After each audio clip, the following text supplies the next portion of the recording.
S. Marshall E. Peace and love, family. Islam, right? Islam to my whole family. I am at the cemetery in the background of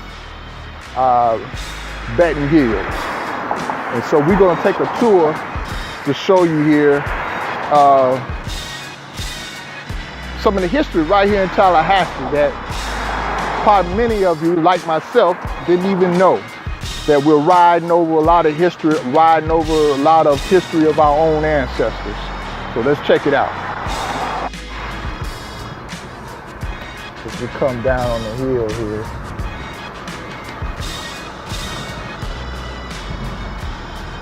The cemetery, we're gonna pass the cemetery again.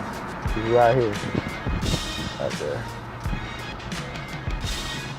Yeah, family, so hopefully y'all learn. So I'm gonna read this. It says the Plantation Cemetery at Betton Hills. The site is all that remains of a much larger cemetery for African Americans dating from the pre-Civil War era through the 1940s. That wasn't too long ago, people. It was the main burial ground for black slaves and servants from the Betton plantation, as well as other surrounding plantations.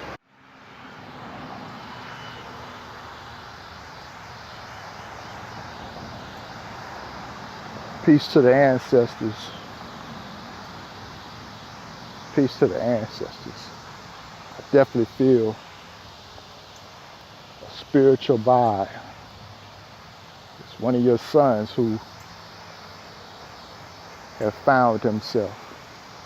I gotta be watchful, you know. It's kind of wooded area. I ain't no dummy. But yeah, peace to the ancestors. The plantation system, notice that word system, grew in North Florida as cotton plantations to the north depleted, let me rhyme back. The plantation system grew in North Florida as cotton plantations to the north depleted their soil from overuse. Prominent early plantations in this region included Goodwood, Waverly, and Live Oak.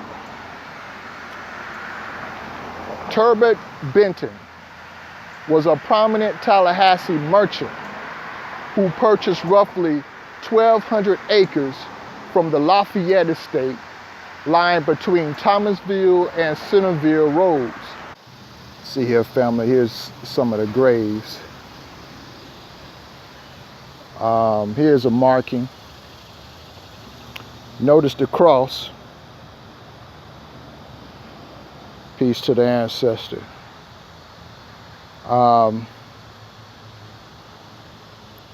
So you know Christianity was live and strong here. Live and strong. Here's one. Samuel Edwards. Samuel Edwards, birth date 1825, death September 5th, 1917. Wow. Peace to the ancestors. We say Ashe. And here's an unmarked grave. And here's one Debbie Edwards. Birthday 1845. Death September 21st, 1924. There's another unmarked.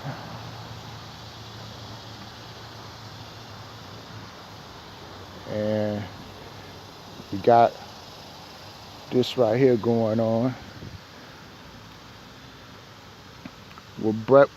Rebecca Porter, September 1893.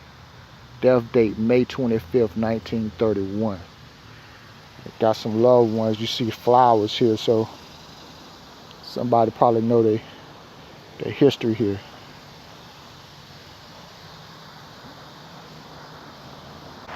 Shortly after Betton's death in 1863, the land was purchased by Guy Winthrop. The emancipation of the slaves ruined the cotton industry, and many planters turned their land into quail hunting plantations. In 1945, the Winthrop family began subdividing the property for a new housing community called Betton Hills. Henry Watson, buried at the back of the lot with his wife, was one of Winthrop's servants. See if I can locate it here.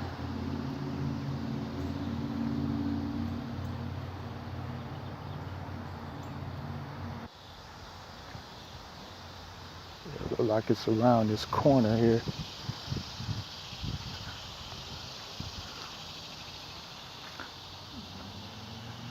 Man, I'm almost a little hesitant to go back up in here. But that's for the culture, for the family. We got to get this footage. So,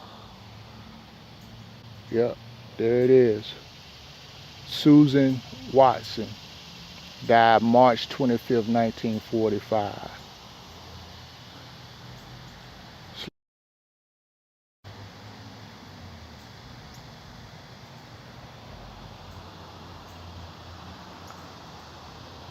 Let's see. And I suppose this back here would have been the I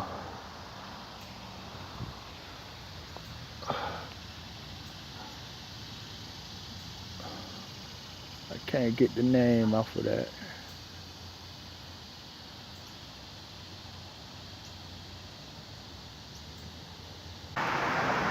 However, most of the burials were marked with a simple wooden cross or flowers, and so no longer remain.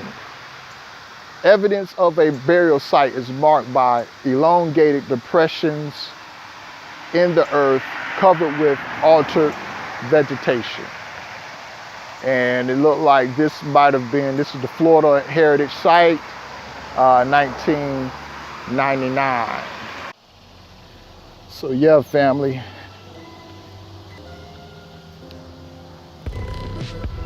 I'm sure it's sites like this all over our country in North America, United States of America. And it's this type of history that our Asiatic people got the reverence and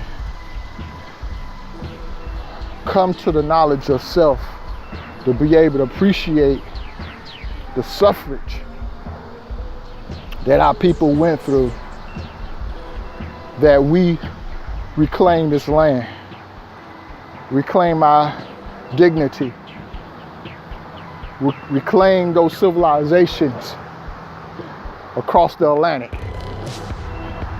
reclaim those civilizations that were already here prior to the great split, the great earthquake, the great demise of the Atlantis.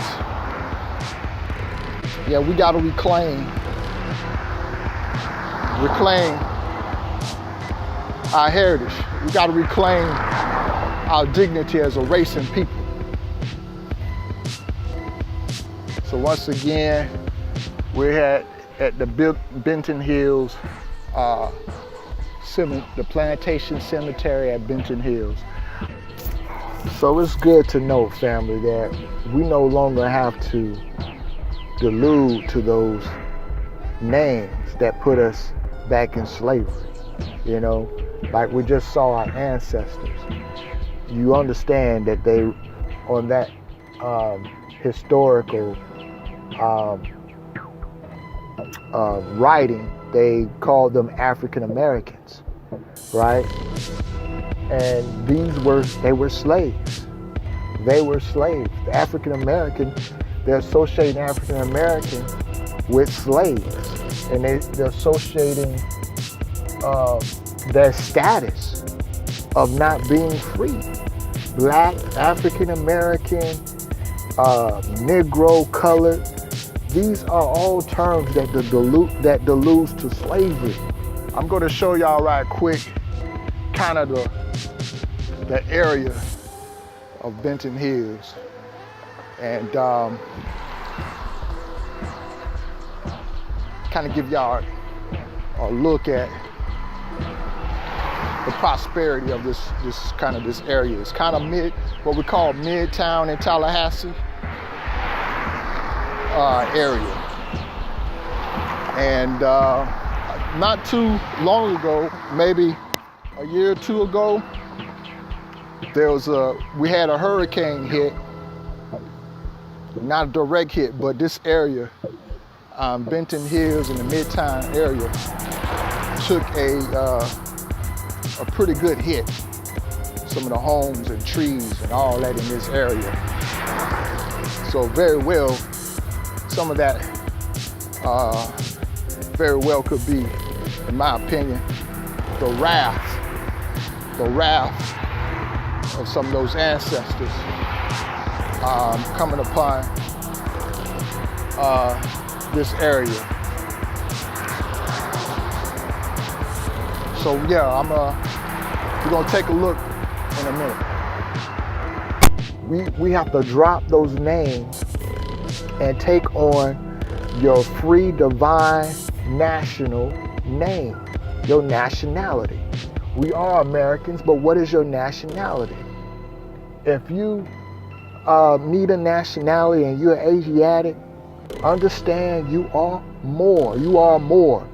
Our prophet, Noble Drew Ali, founded this political divine political divine movement, Moorish Americans. We are Moorish Americans. So that ties us back to our ancestry of the Moors. And the Moors were many tribes within that name, many names under that Moorish empire. So I encourage you, family.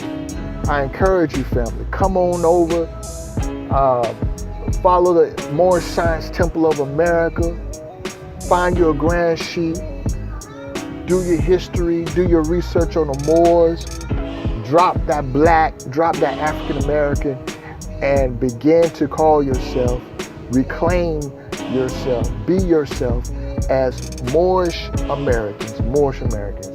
So we don't want to go back to 1940s. We don't want to go back to 1920s. We don't want to go back to 1863 on those statuses. What were we before 1800s? They didn't call you black. What were you in the 700s? What were you before that? We do have other names, yes. The Canaanite, the Moabites, right? Israel, all that is us. But the last stronghold that we had, the last political stronghold that we had as a people, we were known as Moors. They were calling you Moors before they called you black. Speaking of a European. He was calling you Moor. And that's coming from Mauritania. It was a whole area, northwest and northeast and northwest and south Africa, what we call Africa today, was our people. And it goes further than that because we're Asiatic, meaning that the whole continent at one time, the whole continent was Asia. So yes, drop those names that delude to slavery and take on your nationality, your free constitution name, America.